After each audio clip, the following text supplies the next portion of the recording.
mga kaparmer, meron na ulit tayong new kakao, yung huling pinunla natin. Ayan na.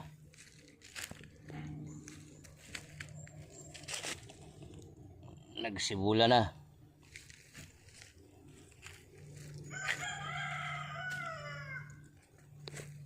So tingnan pa natin kung pwede pa tayo magpunla nitong itong buwan na to. Pagkasagsagan kasi ang ulan, hindi na pwede to, napapasik po yan. Pero kung panay ang ulan, ganyan ang estado,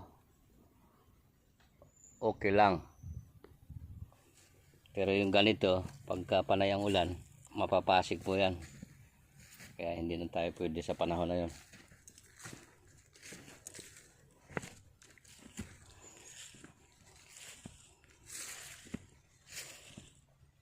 I-check din natin mamaya yung ating tinanim na napir. Ito yung huling pinunla na kakao. Siguro almost ano to, 2,000.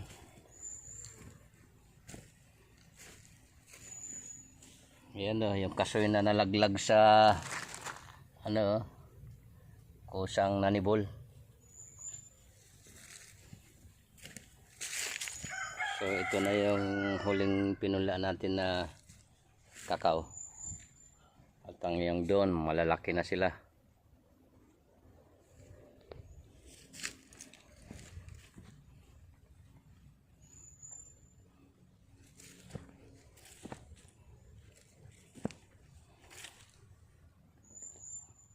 Yan po mga kaparmer.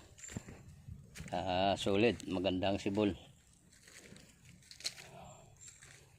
Mataas ang percentage ng sibol, oh. Halos panay-panay. So i-check din natin yung napir. Within ano na yon,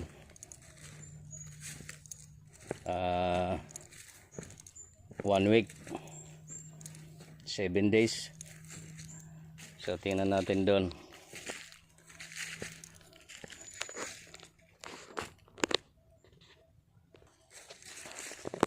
So nandito na tayo sa napir. Ayan yung pinagputulan natin, sumibol na siya ulit. Ganon pala kasi pag yung napir, within 1 week lang yan, sumupang na uli yung ating tinabas. So tingnan natin yung napir natin. Ito na po. Yan.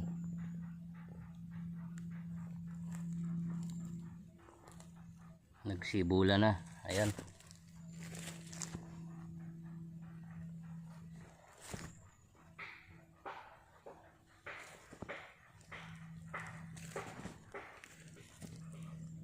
So napakadali niyang buhayin.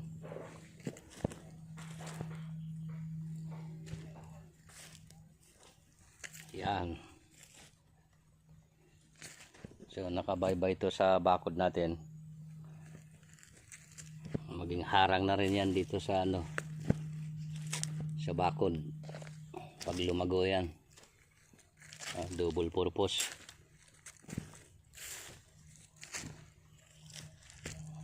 Yan ang ating mga nyog, naglaglaga na lang.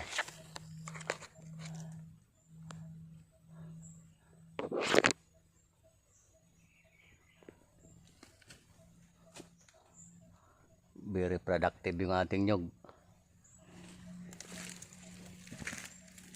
Yan yung ating napir.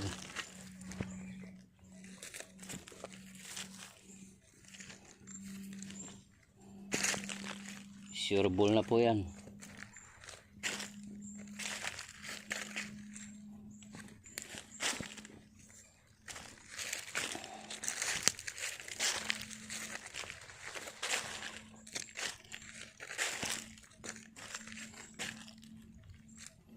Yan o, mahaba na kaagad yung ano, yung sibol niya. 1 linggo lang. So So timing yung tanim natin kasi nag-uulan. Yan oh. Ganda. So applyan din natin ng abono yan pagka nitong ano, yung medyo matatag na sila. Kasi yung ugat niyan mura pa, yung tumutulo na ugat niyan. Hindi pa pwede biglain ng ano. Hindi pa pwede biglain ng abono yan.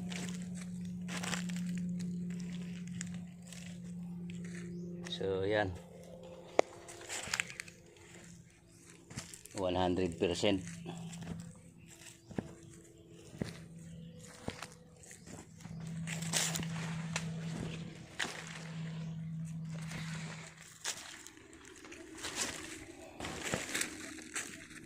Yan, meron pala tayong tanlad. Napakatapang ang amoy ng tanlad na yan. Kulay pula na tanlad yan. Yung citronella. Nagpaparami din ako nito. Citronella. Yan, yung napir natin oh.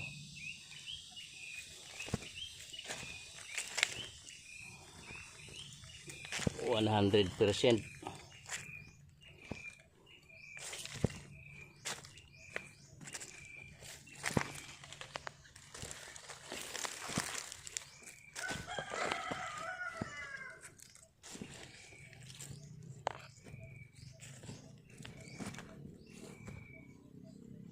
Buhay na buhay na.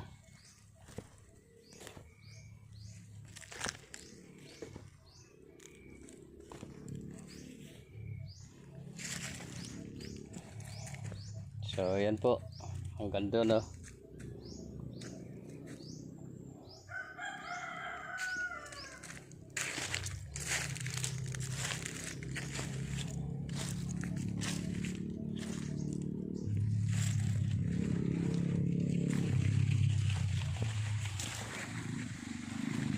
Ang ganda.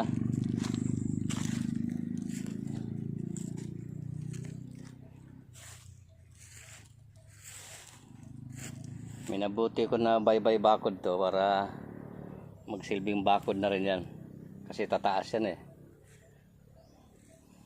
Tumataas ng ano yan. Hanggang 10 feet. Pagka 10 feet yung taas niyan, napakaganda kuhanan ng ano. Kasi yung isang puno niyan, makakarami ka ng putol. Kaya pahabain natin to ng mahaba.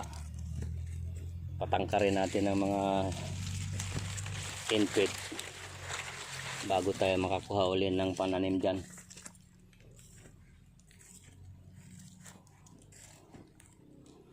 So yan.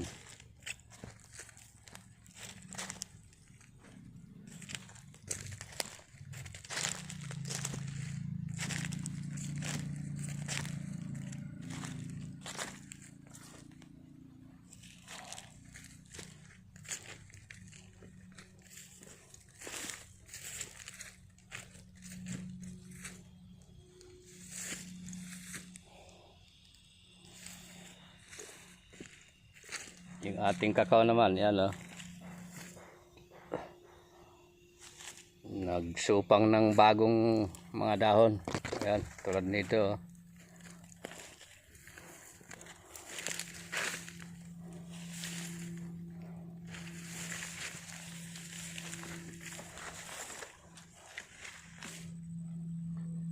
So, naka-schedule dito yung ano bukas. Yung mga taga-DA, taga-DTI, kasi ano nila to DNA kung talagang pure na hybrid na kakao to, bago nila lagyan ng ano yan, ng plaka. Kasi dito tayo kukuha ng ano, ng sayon pang graft doon sa ating seedlings. So titiyakin muna nila kung talagang pure na hybrid na variety yan. Saka may iba't iba kasi ang variety ng kakao. So ito na yung dahon na kailangan nila, yung ganyan dahon. doon sa DNA test. So ipakita din natin ngayon dito.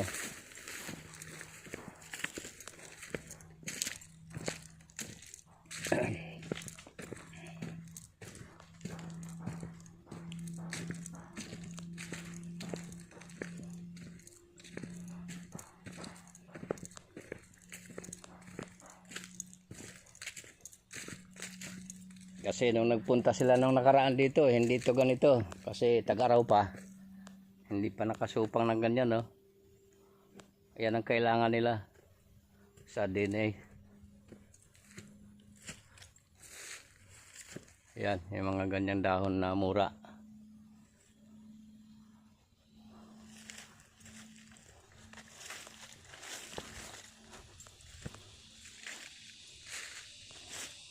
Bago nilalagyan ito ng plaka ng tag na pirmihan, check pa nila uli yan. So ganyan yung ano, kaya nga merong mga number to, oh.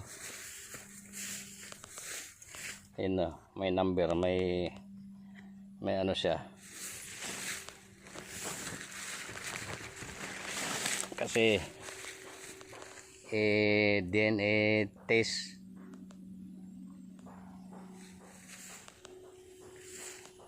So yan na, kasi napaabunuhan ko na to, kaya ganyan na yung estado niya, nabasa siya sa ulan with abono. So ito na yung nakuhanan nila nitong nakaraan, kaunti lang.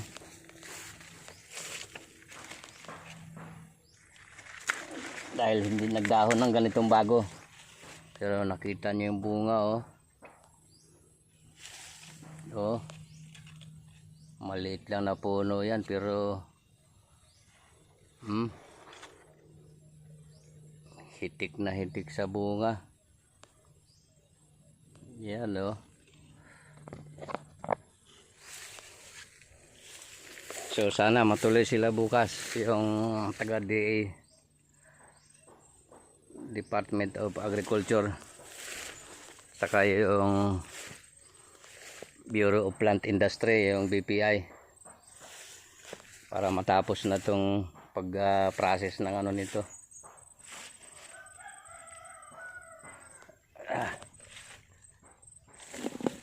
Ng DNA.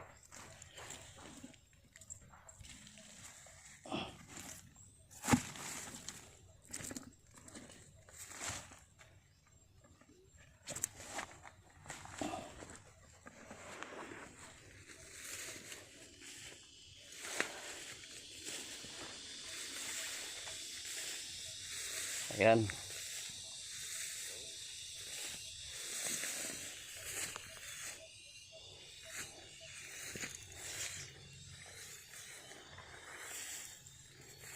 Libo po itong bilang ng ating mga kakao.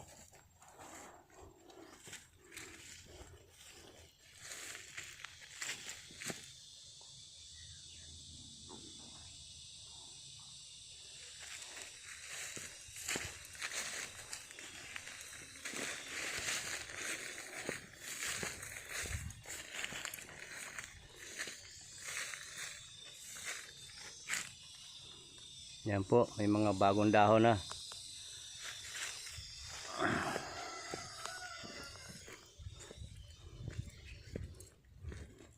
Sa mga taga-DA at Bureau of Plant Industry, ito na yung kakao na kailangan ng DNA.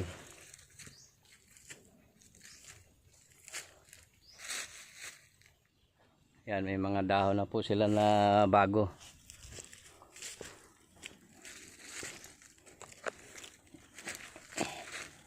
Sana matuloy kayo bukas.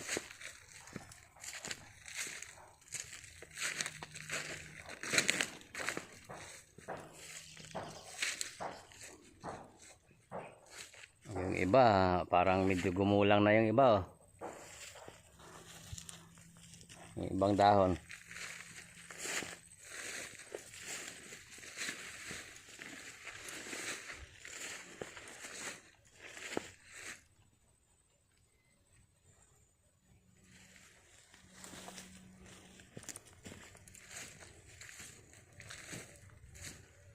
Ayan.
Talab na talab po yung abono ng ating kakawan.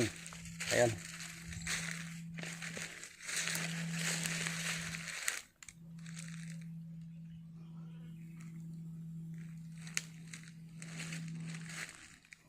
Kakao po lahat yun nandyan. Yung natatanaw na namumula.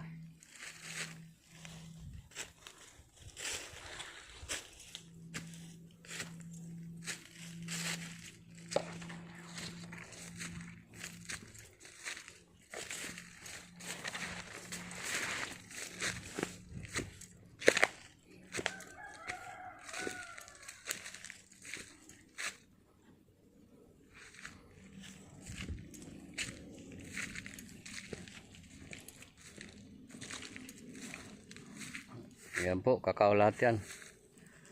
Yung namumula na yan.